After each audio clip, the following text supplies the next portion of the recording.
Ya, pencalonan Komjen Polisi Badrodin Haiti sebagai Kapolri baru akan diproses DPR setelah reses berakhir pada 22 Maret nanti.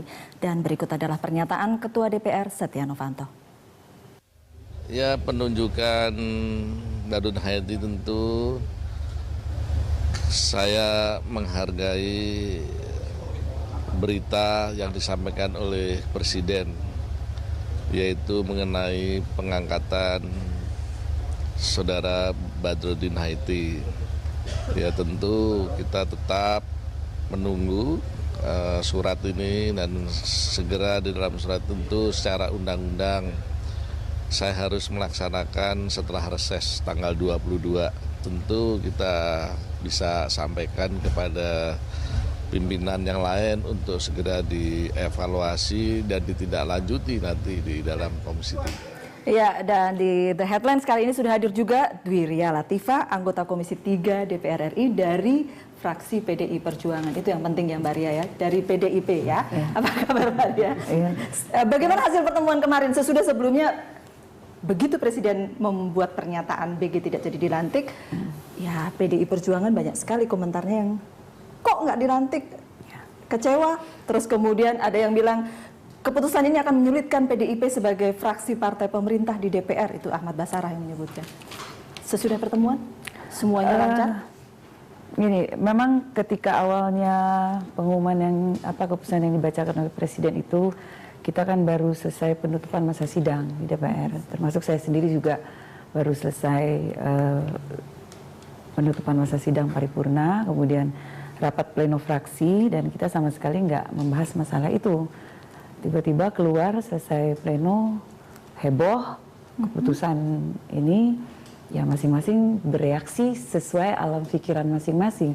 Bukan PDI Perjuangan saja, tapi fraksi-fraksi lain juga yang kita temui saling bertanya kan. Saya tentunya juga tidak mau salah dalam membuat satu statement ya. Jadi saya langsung ketemu ke Teguh Umar dan bertemu dengan Ketua Umum. Oke. Hasil pertemuan itu adalah mendukung, begitu ya posisinya ya? Beliau memberikan penegasan kepada saya bahwa PDI Perjuangan tetap mendukung Presiden, karena bagaimanapun beliau adalah kader PDI Perjuangan yang kita usung pada pemilu kemarin. Sebelum pertemuan itu pernyataan pribadi masing-masing, reaksi spontan masing-masing anggota. Sesudah pertemuan bunyinya berbeda. Itu satu dulu Bang Don. Ya, saya kira PDIP memang tidak punya pilihan lain di saat-saat seperti ini. Saya kira respon media mainstream maupun sosmed sudah oke kalau itu mewakili respons publik gitu ya. Cuman memang kita belum tahu respon wakil rakyat, karena kebetulan ini safe by the bell nih. Pas reses, keluarlah keputusan ini, teman-teman DPR masih ke lapangan semua, jadi kita belum tahu persis. Atau sengaja memang dirancang persis dekat reses. Mas Bambang yang jawab. Ya, saya kira itu bagian dari pertimbangan kalau menurut saya, walaupun jadi yang saya dapat info juga sebetulnya mau diumumkan lebih pagi, cuma karena habis begadang Pak Johan itu sedang tidur, susah dikontak, jadi agak sore. Tapi sebetulnya buat saya yang lebih menarik adalah apakah, karena sebelumnya ini kan terutama PDIP dan partai-partai yang lain di DPR mengatakan harus secara konstitusi. Nah, pertanyaannya sebenarnya saya ingin penjelasan dari Mbak Ria itu, apakah hak Presiden untuk mencalonkan yang lain walaupun calon yang diajukan sebelumnya itu sudah diterima oleh DPR, itu melanggar konstitusi atau tidak? Itu sebenarnya yang lebih penting. Karena jadi jawabannya tinggal ya atau tidak? Ya atau tidak Mbak Ria? Kalau di DPR sendiri melihatnya tentu ada undang-undang yang perlu dilihat dianggap sebagai hal yang harus ditegaskan, dijelaskan oleh Presiden, masalah undang-undang kepolisian. Beliau kan harus menjelaskan kenapa ini tiba-tiba mendadak diusulkan, sementara yang masalah Komjen Budi Gunawan yang sudah diparipurnakan secara keseluruhan itu yang diusulkan oleh Presiden sendiri kok diabaikan begitu saja tanpa penjelasan yang jelas. Kalau diambil dari satu kalimat, salah satu poin bahwa hanya karena menimbulkan perbedaan pendapat itu kan tafsir. Saya rasa ini Prof. Hikmahanto lebih layak jawabnya di komisi di tim 9 soalnya. Iya. Memang pada waktu berdiskusi dengan Bapak Presiden hal seperti ini muncul. Lalu kita tahu bahwa rekomendasi dari tim 9 adalah tidak melantik Pak Budi Gunawan. Sebenarnya masukan yang kami berikan 3 hal. Dan ini mudah-mudahan tidak ditafsirkan sebagai melanggar konstitusi. Pertama adalah situasi seperti ini situasi yang anomali. Anomali kenapa? Ketika Presiden menyampaikan ke DPR, itu tidak ada status apapun terhadap Pak Budi Gunawan, status hukum apapun. Tapi ketika sampai di DPR, baru kemudian dinyatakan sebagai tersangka. Ini 1 hari sebelum fit and proper. Nah, meskipun ada status tersangka itu, di dalam fit and proper, DPR meloloskan. Nah, ini anomali.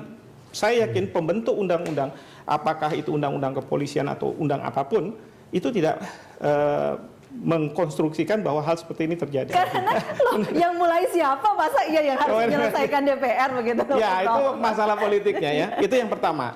Lalu yang kedua, kami juga menyampaikan sebenarnya ada PP 3 tahun 2003. Itu merupakan turunan dari Undang-Undang Kepolisian. Di situ disebutkan pasal 10-nya bahwa seorang anggota polisi yang dalam status tertentu, ya tersangka dan seterusnya itu dapat diberhentikan. Seperti Prof katakan tadi harus bersih begitu ya. Tetapi kemudian sekarang ini adalah posisinya bagaimana hubungan Presiden dengan partai penyokong.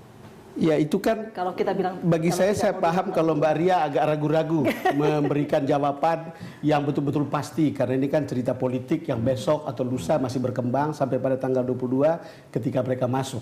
Dan saya mengerti bagaimana PDIP akan juga sulit misalnya mempertanggungjawabkan ini dan menunggu penjelasan seorang presiden yang mengambil keputusan seperti ini. Kan problem yang ditunggu itu kan apakah akan ada permintaan hak interpelasi atau seperti apa. Dan ini kan kalau itu terjadi, ini juga sebuah peristiwa politik yang juga tidak kecil.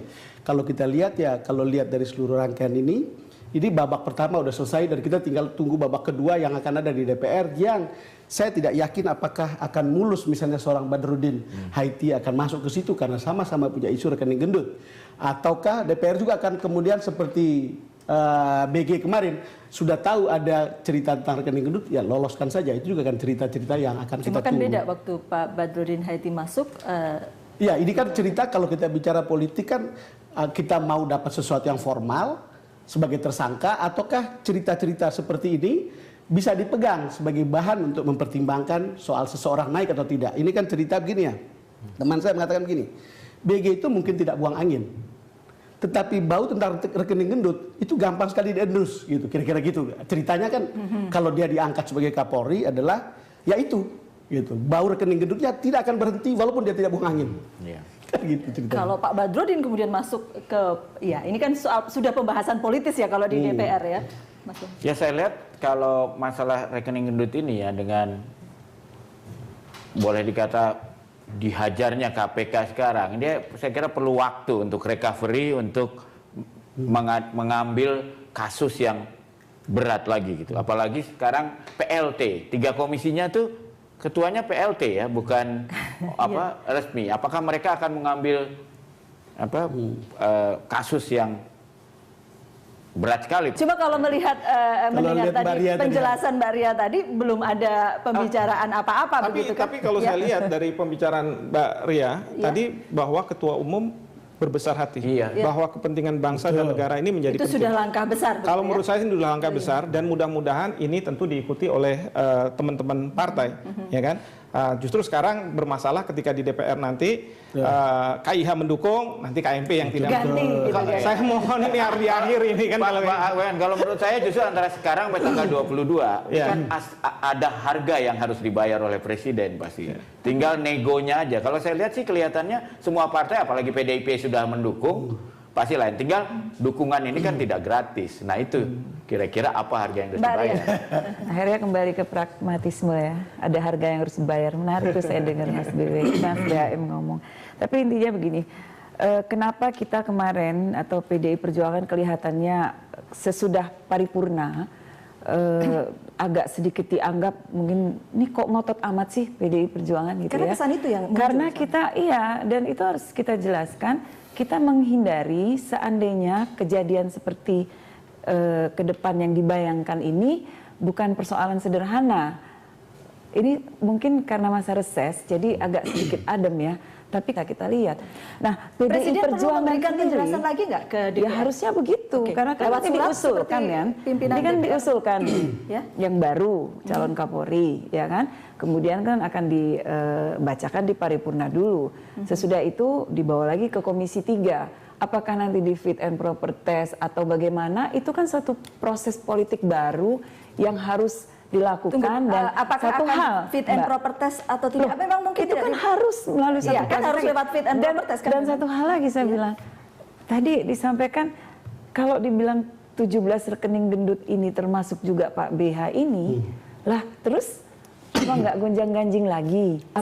Seperti itu saya kan? berpikir gitu. itu sebagian ketika partai penyokong presiden juga harus kemudian melobi rekan parlemen lainnya, bukan begitu Bang? Jadi saya rasa begini, kan ada gium ya, dalam politik mungkin menghadapi kawan itu lebih susah daripada menghadapi lawan. Karena jelas siapa yang nembak dan siapa yang ditembak. Tapi bagi saya ketika Ibu Mega sudah mendeklar seperti itu, kalau kita kutip Mbak Ria ya, bagi saya itu satu hal selesai. Karena menurut saya salah satu hal yang mungkin juga tidak gampang dihadapi Jokowi adalah menghadapi kawan sendiri di dalam partai. Dan apalagi kalau itu sudah dapat kecewa, kalau sudah dapat itu ya tinggal menghadapi lawannya. Dan kalau kita bisa mengerti mungkin begini Mas, kalau lihat manuver JK kemarin, yang kemudian setelah diumumkan itu Prof, JK itu aktif kemana-mana lalu bicara ke media. Bagi saya ini adalah suatu simbol bahwa JK juga harus bekerja keras untuk bisa menyelesaikan urusan di DPR. Oke, kita break dulu ya. Kami akan kembali untuk Anda sesaat lagi.